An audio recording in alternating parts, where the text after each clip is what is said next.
The Free Agents podcast contains mature themes and adult language. Any discussion of gambling is for entertainment purposes only. Please abide by all laws in your location regarding gambling. This should be our intro. Can we start?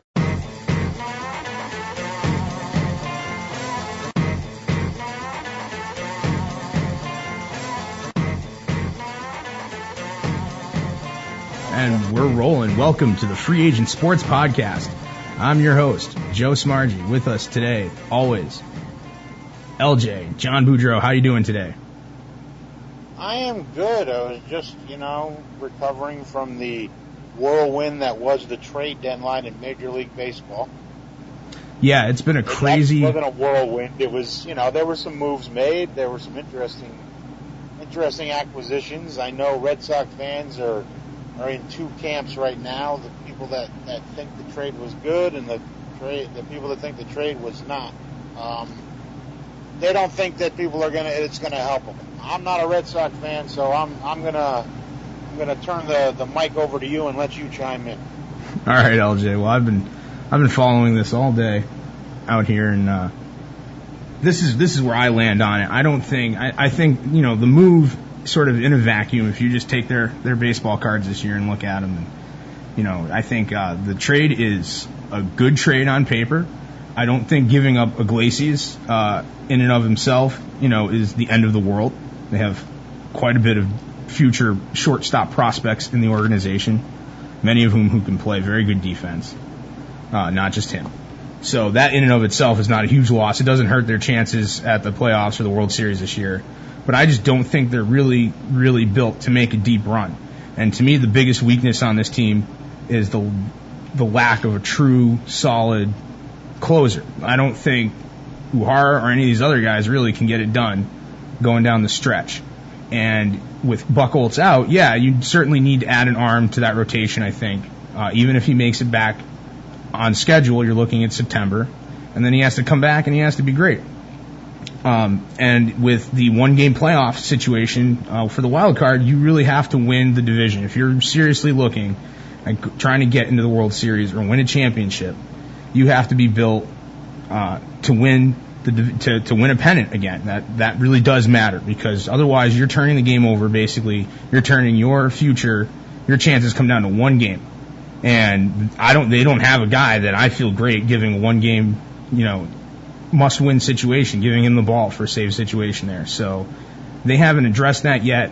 The waiver deadline hasn't happened, so there could still be moves.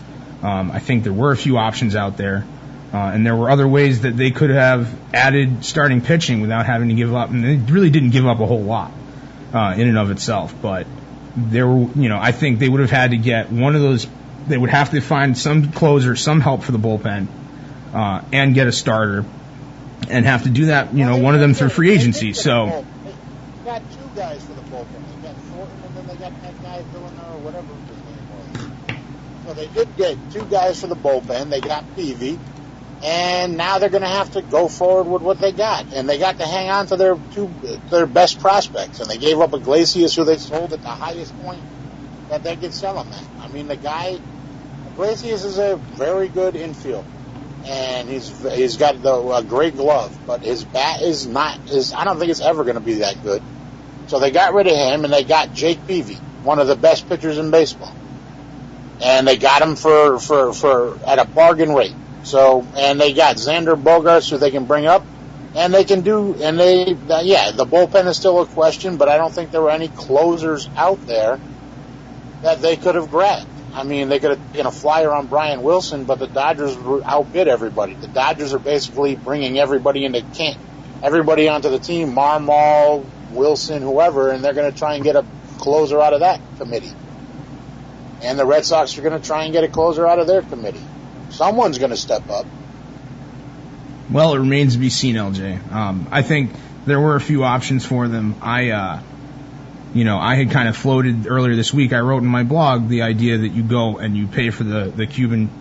They got outbid by the Phillies for Miguel Gonzalez, the right-handed Cuban pitcher, who I believe is he's definitely proven in the Cuban League. And I think, he's only 26 years old. He's a guy who got signed to an almost $60 million deal over 6 years. The Red Sox were the last in the bidding with the Phillies for him over the weekend. And I think they could have, I believe, if they really wanted him, they could have plunked down a little bit of extra money if they had to and overpaid and not risk giving up any prospects and still being in a position to make a trade for a closer or, make some other deals happen. So that was my grand plan, but I just don't think they're really built to go down the stretch. Peavy's definitely a more proven commodity than going after a Cuban pitcher that is unknown and is rumored to have some arm issues, elbow issues, and it's an unknown versus a known quantity. You know what you're getting in Peavy. Great pitcher who's injury prone versus a guy you don't know about. And like I said, you gave up a song. You didn't give up Jackie Bradley Jr. You didn't give up Will Middlebrooks. You didn't give up anybody that's really going to be that you're going to regret down the line. So I'm all for the trade. I think it makes the Red Sox better. If I'm a Sox fan, I'm happy with that trade. Well, it'll remain to be seen what they end up with. I think the team as it's constituted right now, and even assuming that Buchholz gets back into action sort of on schedule as projected at the moment, I see them as being a team that could get. I think they're going to regress going for the second half, and you will see a team that might get stuck in a wild card spot, and they may have to win that one game. And even if they do, I think at best they'd be a first round exit for the playoffs as constituted right now. That's what I see in this team. You gotta love that Red Sox pessimism. You Red Sox fans, when your pessimism is a thing we can count on every year. Yep. It is not sunshine and roses in Boston right now. I mean, the Rays are good. That's the team you gotta look out for. Yeah, I'm afraid of the Rays, and not just because of the one game where David Price starts. I think that's a game where you can't look at it and be like, oh, the offense. I mean, the Red Sox do have a great offense, and that does count for quite a bit. It's beyond the one game. I'm just talking about overall for the rest of the season. Matt Moore did go on the DL today, but I mean the Rays have a plethora of pitching behind them, so they're going to probably get Alex Cobb off the DL, the guy that got hit in the face there. Oh yeah. They're going to get him off the DL to fill in for him, which is, it's basically trading one good young pitcher for another. And they have like a 7-man deep rotation, including the guys in the minor leagues. So I'm all for the Rays being being in contention for that. They're right up there. The Orioles made some good trades. They picked up Feldman early on before the trade deadline. Then they were able to get Bud Norris today for a hoe. Yeah.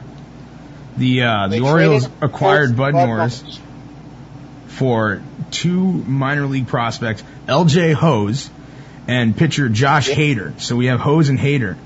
I wonder if these guys pal around Baltimore. Yeah. They got rid of Jake Arrieta too. So. Yep. But I think that the Orioles are going to be right in contention as long as Chris Davis, he's back off that homer slump that he hit a home run last night. And the Orioles are set for contention. The Yankees are set with Pineda. Pineda's going to be an interesting acquisition. I don't know if he comes back. They're saying late August for a comeback for Pineda. They're limiting his innings down in the minors. He pitched 3 shutout innings, 3 strikeouts the other day. So the Yankees are going to add him. The AL East is going to be interesting. The Rangers, I don't know. What did the Rangers do? Did they do anything at the trade deadline? No, the Rangers are another team. It seemed like they could have made a move, made a push, and they're going to lose their best hit. They're going to lose one of their best power hitters to the steroid scandal. It looks like there's going to be a bunch of suspensions coming down, 50 games. And, that was one of the reasons why Iglesias went to the Tigers was to take over for Peralta there. Everybody knows that this is no secret. Major League Baseball is about to suspend a bunch of their players for that biogenesis thing, and teams are preparing for it. Yes, it's come down that... move. They tried to go after Jose Bautista or Giancarlo Stanton, but it didn't work out. They were even tried to go after Marlon Byrd or Alex Rios, but that didn't work out. So they're going to have to go forward with what they got, along with Matt Garza. They got better, but I don't know how much. They're going to probably, them and the A's. The A's made a move, too. Not a lot of big moves, but they got Alberto Calypso from the Angels. Yeah. And they're going to go forward with what they got. So that's the East. That's the West. And then in the Central, the Tigers made the moves. And it doesn't look like anybody else made any moves in the Central. No, we didn't really see a lot of action there. Did better. The Royals, they didn't make any big moves. They picked up Justin Maxwell to platoon in right field. But other than that, they didn't do much of anything. Yeah, they're not really big movers in all this. So that was the biggest action. Really, the Peavy move was one of the bigger moves. The Phillies are now saying that, obviously at this point we've passed the actual deadline, but, they've been saying most of the last day and a half that they weren't going to move Cliff Lee.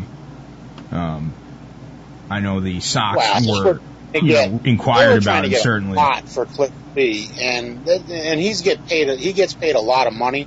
Yeah. So teams aren't willing to take on the salary of an older pitcher and give up a lot of prospects because as good as he's been this year, he can break down at any time. Frankly, I would have, if the Sox could have got him for just Iglesias, that would have been awesome, and I feel like that would have been a better deal. But like you said, the Phillies aren't going to give him up, and they've bolstered their rotation by swooping in and paying a pretty big contract to the Cuban pitcher there, and so it seems like they're still trying to kind of retool. They're not just completely blowing it up. But they're trying to bolster things. But it seems like they have a lot of aging players still. They got to get rid of some of those guys. Oh, God. It seems like Jimmy Rollins and Chase Utley have been playing there forever. Yeah, it's crazy. They need to move on a bit, So I can see why, Papelbon is carrying on about how the team is not what he expected. Well, they're 11 and a half games out of first. Realistically, are any of them going to be able to catch the Braves? No, absolutely not. The Braves have the best young team in baseball. They do. With all that talent they have, it's all coming together at the right time for them.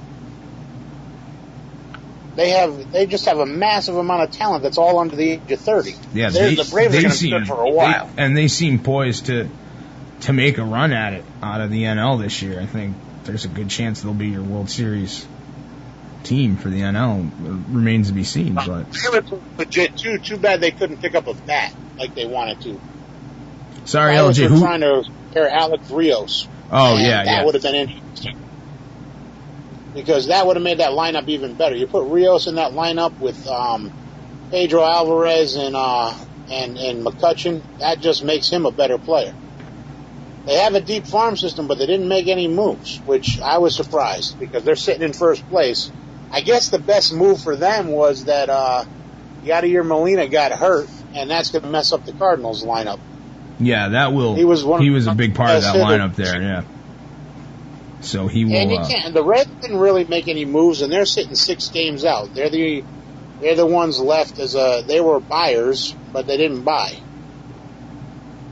Yeah, they didn't. And it looks like the cream rise to the top with the Dodgers. The Diamondbacks are falling off. They traded Ian Kennedy for a lefty specialist from the Padres.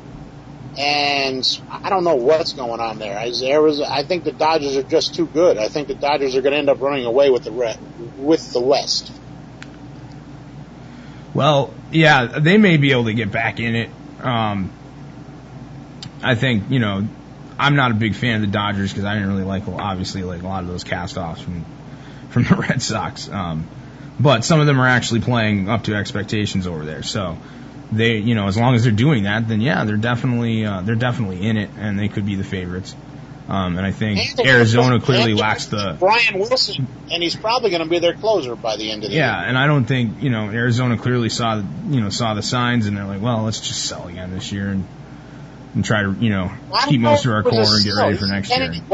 Ian Kennedy was a negative to their team this year, so I don't know I don't know what they were attempting there. I guess they're going to bring up the well, he was the never a long, kids, I was never Shanks. sold on Ian Kennedy over the long term, LJ. I mean, he had kind of had this somewhat meteoric rise and then just dropped off for a while. And so I was never sold on his consistency. I never really believed every season he would be the guy that you're going to give the ball to.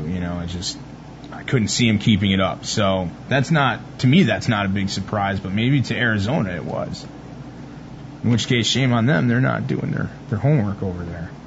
They didn't do their due diligence, said Joe Smarge. That's right. You did not do your due diligence. And, I want to mention the Mets because I think the Mets are going to have one of the best rotations going forward in baseball. Wheeler nearly pitched a no-hitter last night.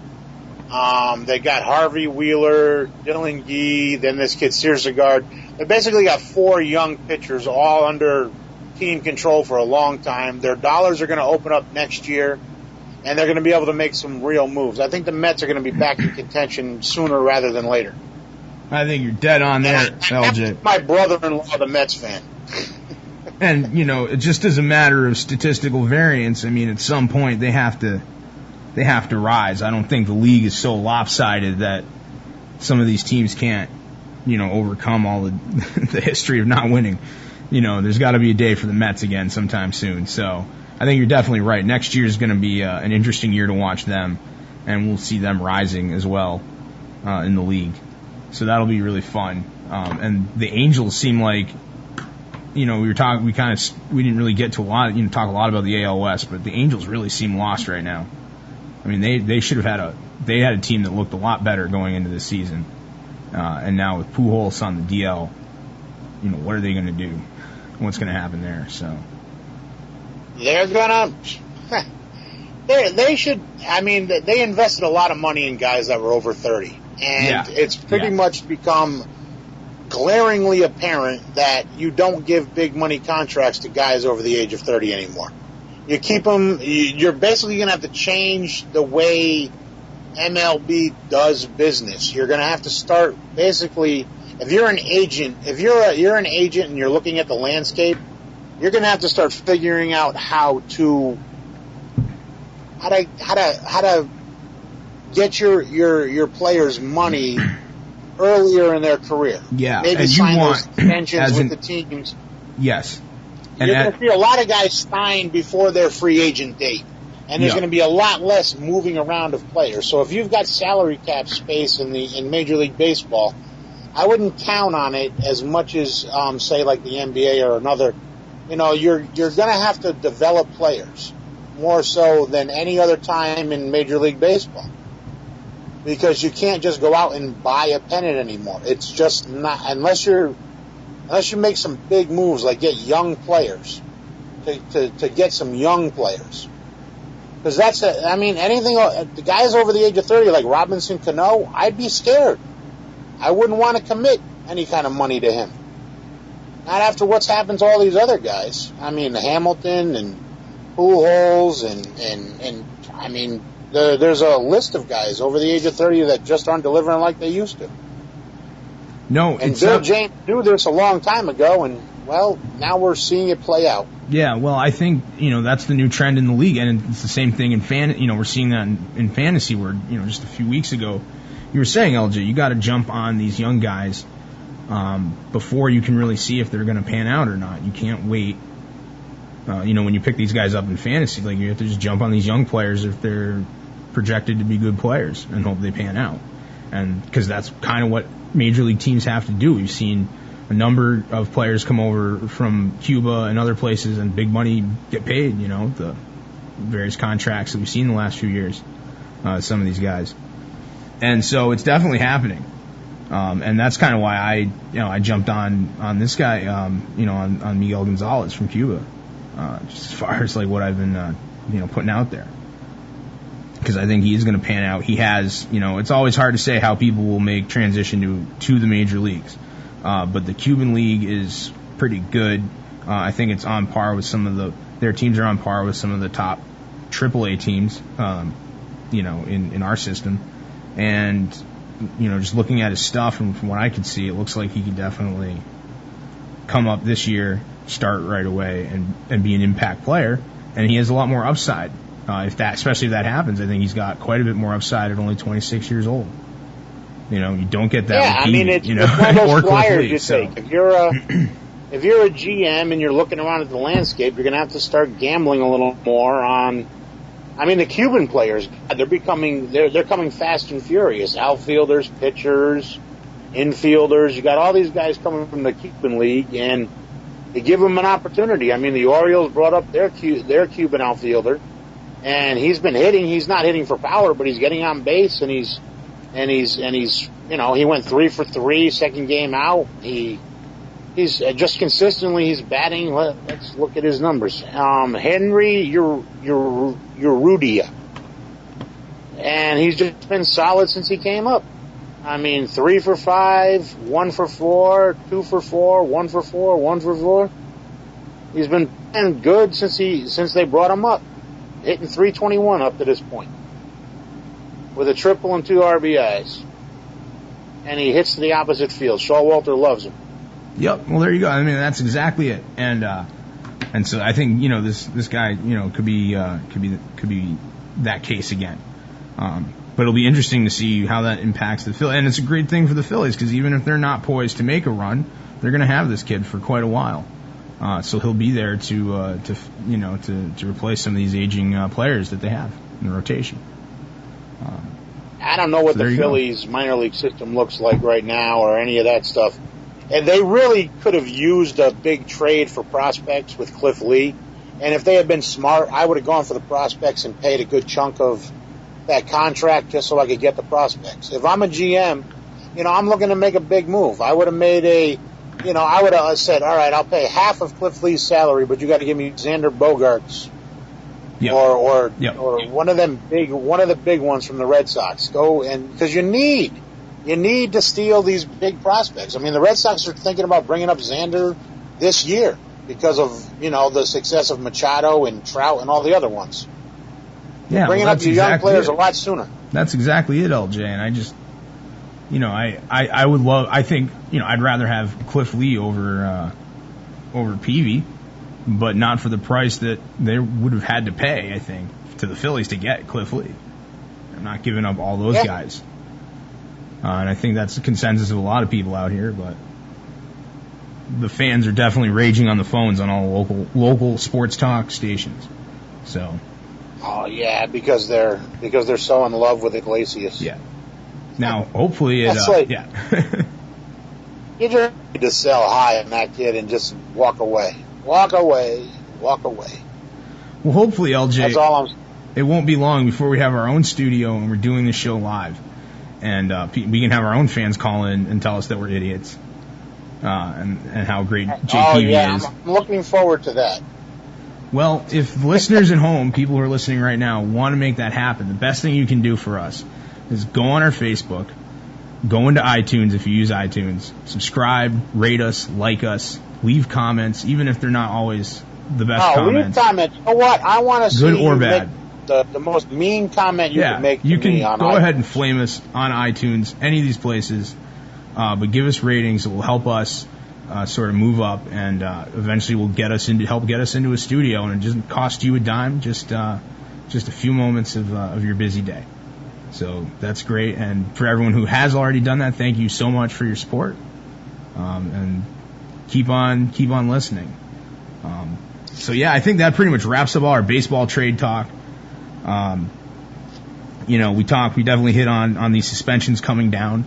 Ryan Braun's continuing to get sort of flamed in the media by his business partners like Aaron Rodgers.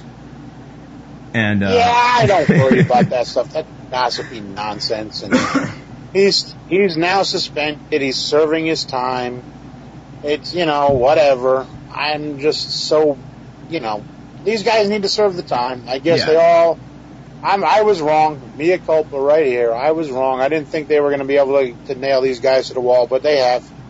So they're all going to have to do their time. They're all going to have to swallow their pride, and they're all going to have to find a better masking agent next time. And not do business with sleazy people. But I guess when you do, when you're looking for illegal steroids, you deal with sleazy people. Well, the one that will roll on you. Yeah. I mean, you know, I don't think Aaron Rodgers should be carrying on or feel all that hurt. I mean, because football, you know, is just as bad. Well, considering his offensive line is probably doing steroids, he needs to not be so mean to the guys doing steroids because they're watching his back. Yeah. LG, you're a bit muffled there. We're starting to lose you a little bit. Okay, can you hear me now? Yeah, it's a lot better. But yeah, you're exactly right. And, you know, stuff is just crazy with the steroid thing. But there's the NFL has been just churning out injuries. You know, here's the case for the continued use of PEDs in their league because everyone's just banged up, losing people left and right. Percy Harvin being one of the bigger, more major injury announcements this week. But there's a pile of them. You know, everyone's getting hurt. Just today, Antonio Rodgers-Cromartie went down in a pile of mess and got carted off the field in Denver. Yep. Now, so far they're saying it's a sprain, but you know, it's still high ankle sprain. It's going to be some time, and it could be worse. Who knows? This is there's a ton of just injuries now that are going to change the way. I mean, the gamblers are going to be in Vegas going, okay, does this change the win total for, say, the Broncos because they lost one of their better defensive backs? Is it going to change the win total for the Seahawks because Percy Harvin's not there? You know, this has gambling implications, and then, of course, speaking of gambling, this has tons of fantasy implications, all these injuries, and, I mean, what happens next, basically? All these teams. Do they have replacements? Urlacher's replacement got hurt. They're just everywhere. Geno Smith's out of shape. Harvin's having hip surgery. Mario Williams' foot said it's not that serious. There's a ton of just injuries everywhere. Well, I feel like Percy Harvin, I mean, that's a blow to Seattle, but they have a bunch of young guys who can catch the ball pretty well over there, so they might be able to, you know, work around it. I mean, Pete Carroll's such a great coach, so I'm sure he'll figure it out. So it may not be as bad for them, but obviously, did you just call Pete Carroll a great coach? I said he's an all right coach. He might be an okay coach. He might figure it out. Wait a minute, we got to rewind the tape. Rewind that tape. We'll get the clip later in the next show. Yeah, I mean, I got to give him some credit, especially after last year. He's starting to figure it out finally. I don't know, but anyhow, I don't know that. Obviously, there's a guy, Percy Harvin, who's off your draft board going into the season. I was reading about, this is probably one of the less talked about, but the Bengals have their defensive end, Carlos Dunlap, has a concussion. So that's one of those injuries that can kind of come back. You know, we've seen, depending on, I don't know how bad the concussion necessarily is, there hasn't been much said about it. But that could definitely, you know, the Bengals are often a defense in fantasy that you look at later in the draft. You're like, I need a D. The Bengals might be able to, you know, sometimes, you know, there definitely can be an alright defense for you if you're stuck. And this definitely drops their value even more. So I would definitely stay off Bengals D this year. But we'll get to it.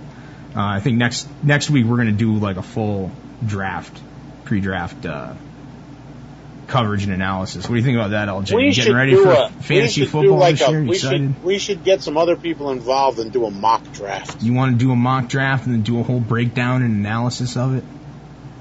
I think we should do a mock draft. We could we could do like the first round, you know, during the thing, an abbreviated mock draft, and then post the rest of it online that we did.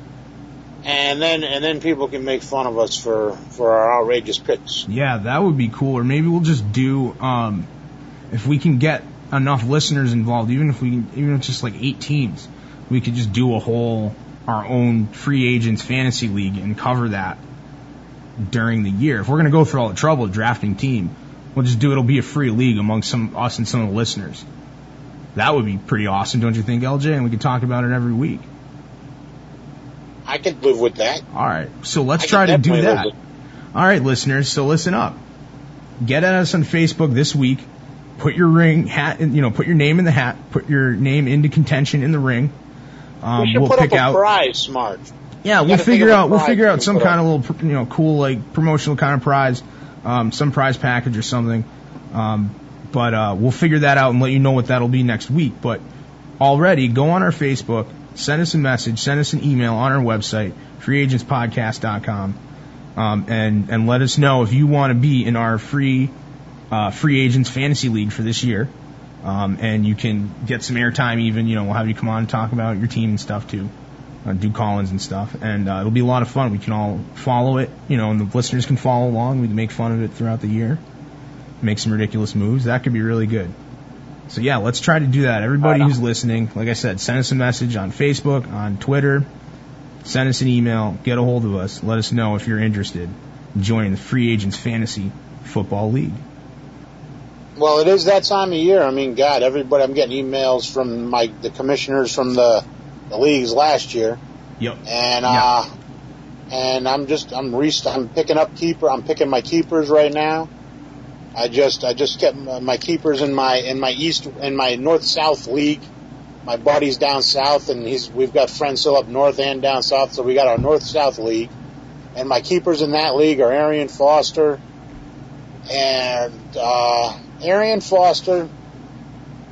LaShawn McCoy, and Russell Wilson.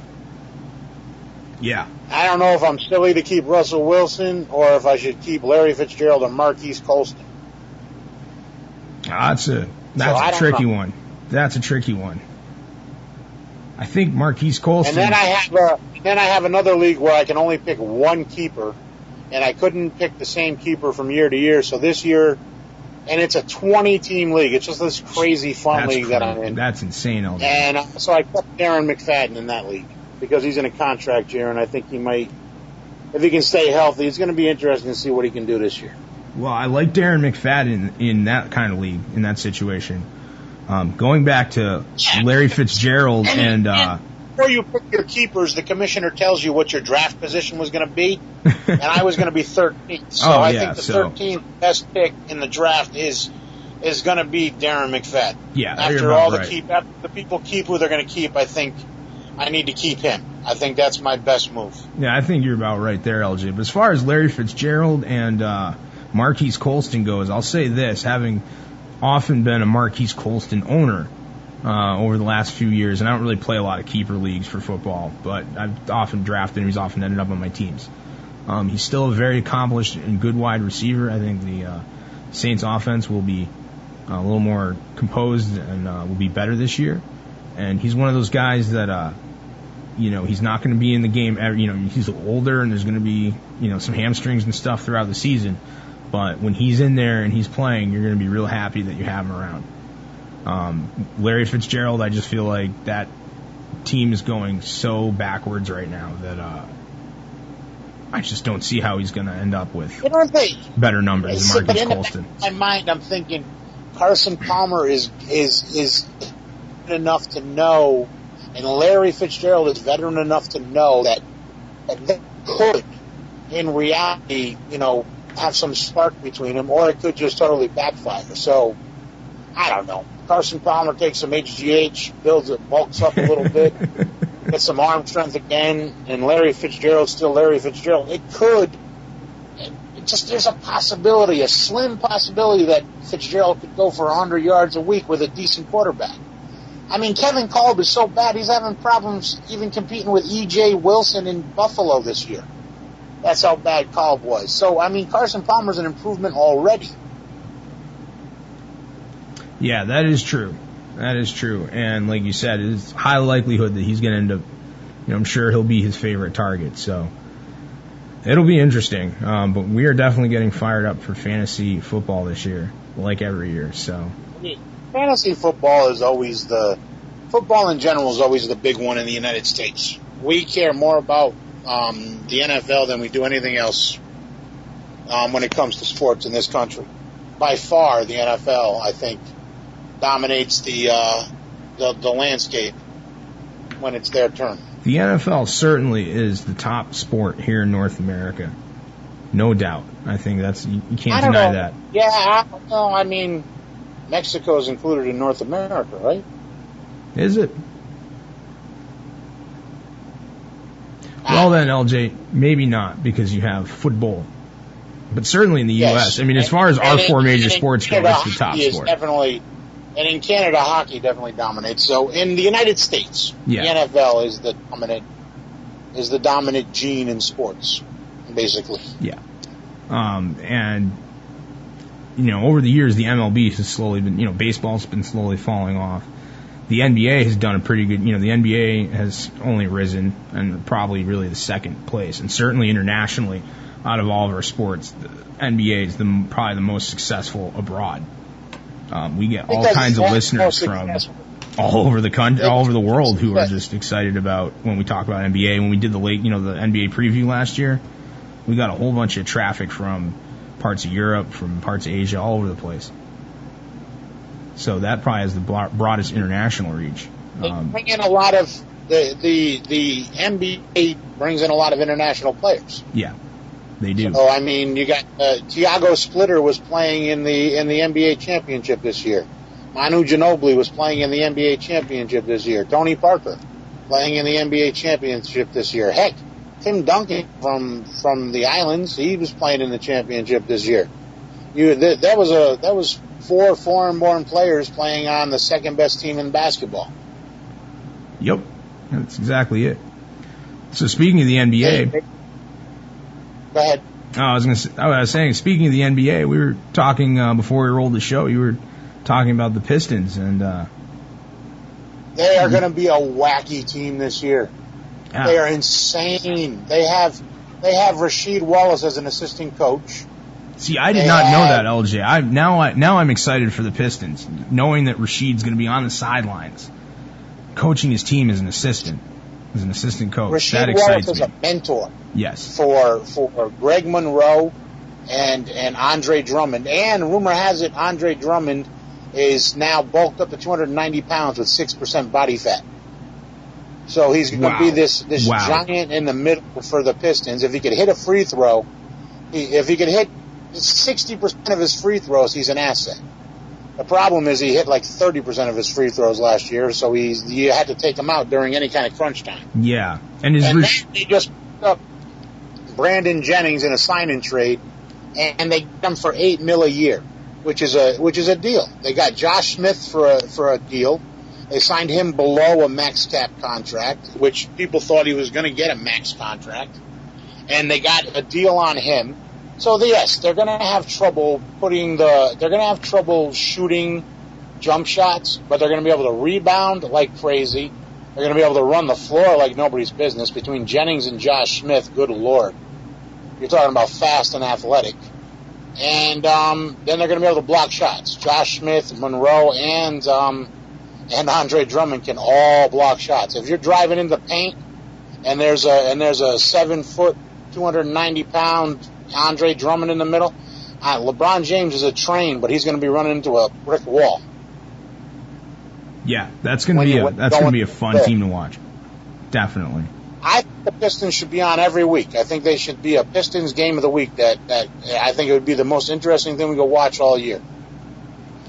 Well, I think whenever the Pistons are playing like the Heat or the Thunder, the Lakers, the Nets. Anytime they're playing a good team, and the Pacers, I think they should be on national television each week against one of those good teams. Well, LJ, we can cover a Pistons game every week. Last year we didn't do a lot of basketball coverage sort of early in the season. We didn't really get to it till the playoffs as much. We'd hit on some things here and there throughout the fall part of the season, but we didn't really get into it a lot. Being our first year on the air, we were just trying to get the football coverage down because, like we said, that's such an important thing in the world of sports here in America. But we could definitely do like the Pistons game of the week. That might be a lot of fun. We'll get some more NBA coverage in during the fall. I am so looking forward to that. It's just one of those things that you follow it and you're like, ooh, this is going to be fun to watch. Right along. I mean, the NBA is going to have like about, 10 teams that are truly competing, and the rest are tanking next year. Mm-hmm. So there's going to be a lot. You see a lot of good basketball amongst those folks, and then some really bad basketball. Yeah. There's going to be a lot. Any team that's playing the Sixers, I'd like to take a look at the schedule, fantasy basketball-wise, and look at the teams that are playing like the Sixers and these other teams that are looking to tank. And those players are gonna be able to either pad their stats or be sitting out by the time the third quarter rolls around. You don't know what you're going to get, how big the blowouts are going to be. It's crazy. I don't know. It's going to be an interesting season. Yeah, and it's going to be an interesting one for the sports gamblers this year too. It'll be interesting to see how some of these top guys that you and I follow on Twitter and stuff, where they end up. Because I think some of the dynamics of the league are changing, and like you said, we have a lot of teams that are sort of tanked this year. Looking forward to the next draft, so it might be tough on those guys. Because it's for that Wiggins kid, the one that's going to Kansas. He's supposed to be the one of the greatest, one of the greatest to come out of high school in a long time, along with the kid that's going to Duke, Jabari. There's going to be a lot of good talent, and you need to get those. And it's a good idea to tank. There's just a lot of good players coming out this year. And if you're building your team, this is the year to do it. My Sixers are in total tank mode, so that's why I'm getting onto the Pistons. Yeah, my Sixers looking to lose this year. And then I was reading an article. It was interesting. The new GM set it up. He just basically cleaned house, grabbed a bunch of young kids, and they're going to throw them right into the heat of battle, which means they're going to lose and lose a lot. They're going to probably have the worst record in the NBA. According to Bill Simmons, they're number one in the odds for winning the Tankapalooza. And they're going to be set. They're going to be primed with $30 million in cap space, and Kevin Love and a few other guys coming into the free agent market. And they're going to have good young players, and they're going to need to fill in with some bookend veterans, like a point guard and a power forward. It should be interesting. They could go from zero to hero quickly, is what I've been reading. Well, I often find myself pondering this when we talk about the NBA. Is like you said, there are a lot of teams that are going to tank. That I think is the right move for most of those teams. But it makes me wonder: is that really the best thing for a sport? Any sport really is where you have a system set up that creates this situation where it is in their interest for a whole bunch of these teams to just sort of pack it in and not necessarily try to win games. Is that a good product, in the long run? And does it hurt or help the league to have it sort of run that way?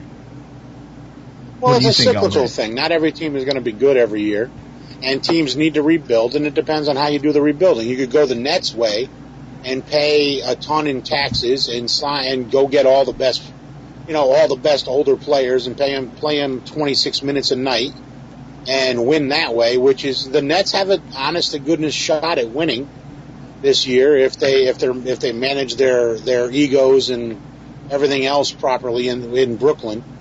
Or you can go the route of tanking and building around young players and filling in with bookends and rebuilding that way. There's a couple of ways to flush it and do it. I mean, Daryl Morey built up assets and traded for two big players, and now he has Harden and Dwight Howard.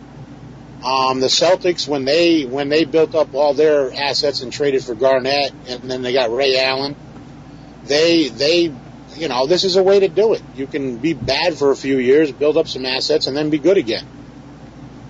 And you can't. Not every team is going to be good every year. Some are gonna be purposely bad so they can be good. I mean, the Astros are doing it in baseball. They're traded away their closer. They traded away Bud Norris. They are literally tanking so they can draft more good players. And they're trading away players so they can get draft picks. They can get supplemental picks at the end of the first round and into the second round. The Astros are building. That's how you do it. The Marlins traded away good players and picked up a bunch of assets, and they're on the verge of being good again. Well, you're definitely right, LJ. I mean, everyone doesn't get a trophy. There's going to be winners and losers, and only one team can win the championship every year. But just even speaking as a Celtics fan this year, I mean, we're definitely looking at rebuilding. But it's hard for me as a fan to want to plunk down a pile of money for tickets to go see a team that I don't think is. This is the year they wrote it off anyway. They're not going to sell the nosebleeds this year. They know that. They're going to give away the nosebleeds to kids, and the kids are going to show up, and there are going to be a lot of giveaways of tickets if you're a Celtics fan this year. And the kids are still going to want to come out and see Rondo. Kids don't know any better. Kids don't understand tanking. They understand that Rajon Rondo's fun to watch. And Jeff Green's going to have a lot of dunks this year, and a lot of, Jeff Green has a great first step. I think him and Rondo are going to be an interesting little combo. I just think you hold Rondo out for as long as you can and tank. Problem is, you got a good coach that knows how to manage players and knows how to win with not so stellar talent.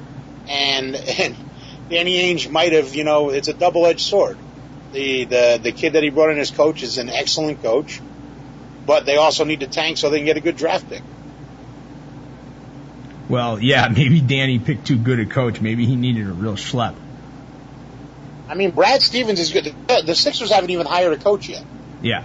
and then now the latest rumor I saw, which was amusing, was Allen Iverson is coach for 1 year. Yeah, that's crazy. Practice? I'm going to go to practice. Because if I was Michael Carter Williams and Allen Iverson was my coach, and I walked into practice the first day, I'd be like, practice? You want me to practice? I don't know, but I'm a buster, so I think that would be funny. Well, speaking of interesting coaches, I was just reading the other day that former NFL player Ricky Williams, one of my sort of favorite sort of characters from the league, is now going to be running back coach for a small Division I, a small Catholic school moving to Division I. Let's see, the University of the Incarnate Word in San Antonio, Texas. He will be running backs coach there. They're going to be a sacrificial lamb for all the Texas teams. Yeah. They're going to be the team. They're going to be the team that get beat 73-6. Yeah. On an early game, like a noontime game on a Saturday.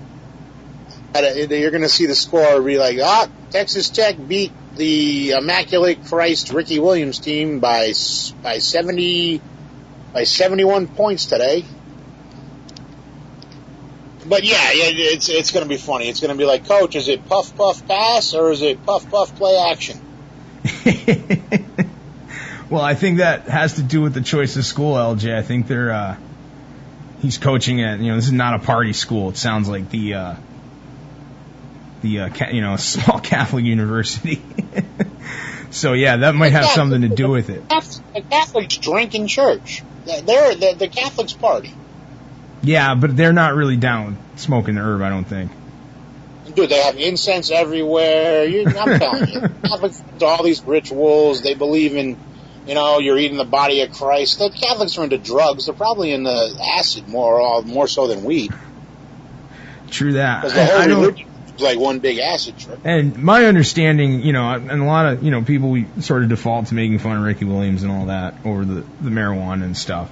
But I think I think at this point he's really from what I've been actually reading about his life in the last few years, he's sort of gotten past some of his issues that were kind of dovetailed in with his use of marijuana. So I have a feeling he's not smoking a lot anymore, if he is at all anymore these days. But it'll be interesting to see what happens. It's always fun to see a small school get beat up when they move to Division I, just like we did with UMass here in Western Mass for college football. But they get to play in Patriot Stadium now, so that's been nice. Yeah, are they ever going to build a real stadium over there by the campus? I drove by the other day, and I didn't see anything like spectacular happening over there. I guess they're adding to what was already there. They didn't level the place and rebuild. I guess they're just adding to what they already had. Yeah, I'm not sure. We'll look into that and we'll get you the report. Maybe next week we'll talk about that a little bit, what's going on with some of the UMass programs. But a lot of it gets wrapped up in state politics and budget, LJ, because of the way the university system is run. And this has always been a problem with the UMass system. You have all these campuses And basically, all of their money is apportioned, all the bureaucracy that really makes the big decisions about UMass is all right out of Boston. So their perspective on things is a little different when they make choices about what projects to fund for different campuses and all that kind of stuff.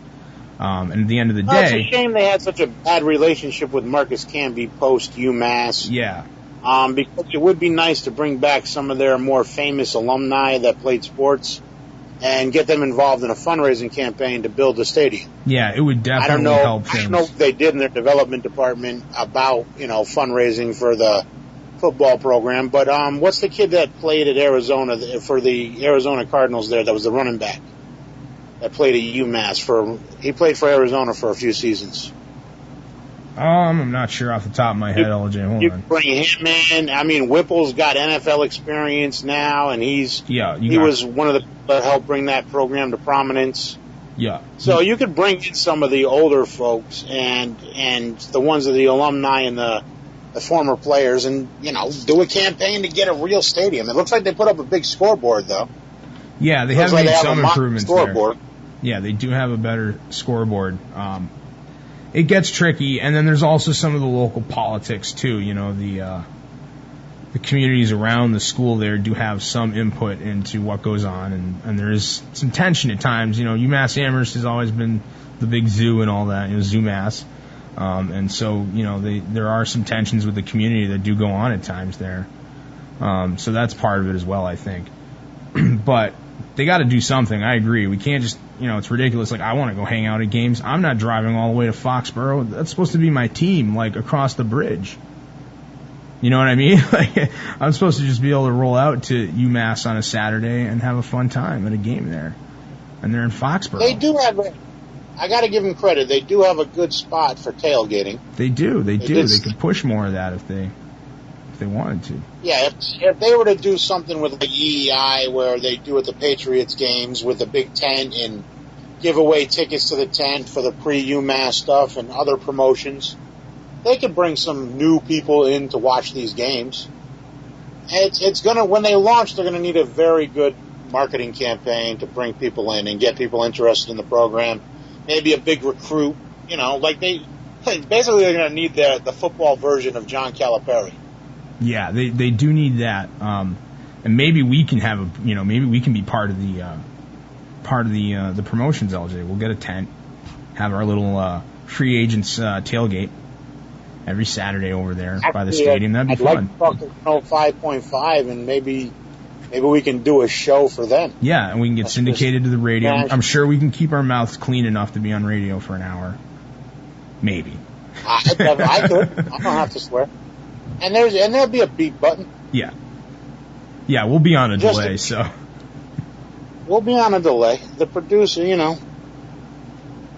but there's potential there. The UMass program has potential to grow. They grew their basketball program, yes, illegally a little bit, but they still grew it.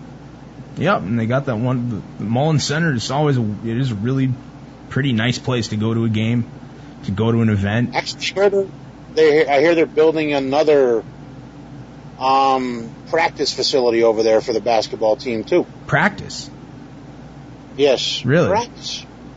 Well, yeah. That's cool because they can't practice on the skating rink. They don't have a parquet that goes on the practice rink on the other side of the building there. So I think the Curry Hicks cage is on its way to being destroyed. Yeah, and that's going to be where the time field is going to be. The practice arena is going to be. I think it's time for the cage to go.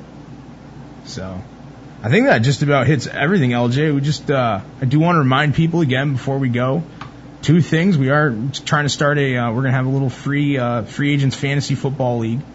So, send us a message on Facebook, send us a tweet, send us an email. Our email address would be webmaster@freeagentspodcast.com. But one way or another, get in touch with us. Let us know if you'd like to have a team in our league this year. We'll try to keep it kind of small and but just sort of fun, not super competitive, but something interesting that we can talk about every week during fantasy. And even if you're not interested in doing that, like I said, if you're an iTunes listener, go on iTunes, give us a rating, leave a comment. Even if you don't think the show is great or you have things that are critical, leave those comments too. We love to hear them, and we'll get back to you. Or Subscribe to us on YouTube, wherever you choose to listen to the show. Just rate us, give us comments, give us feedback. It helps our show immensely. If you like the show, it's a great way to help support us, and you don't have to spend any money. I think that'll pretty much do it. Is there anything else, LJ, that you really want to talk about before we go? Anything burning? Any issues burning over there? Nothing. All right. A guy in my league is trying to trade Aaron Hernandez for 3 pieces of fresh fruit. I offered him a case of old fruit cocktail from the Ray Caruth trade I made a while ago. I think that's about... And that ends it. That should do it. All right, thanks for listening.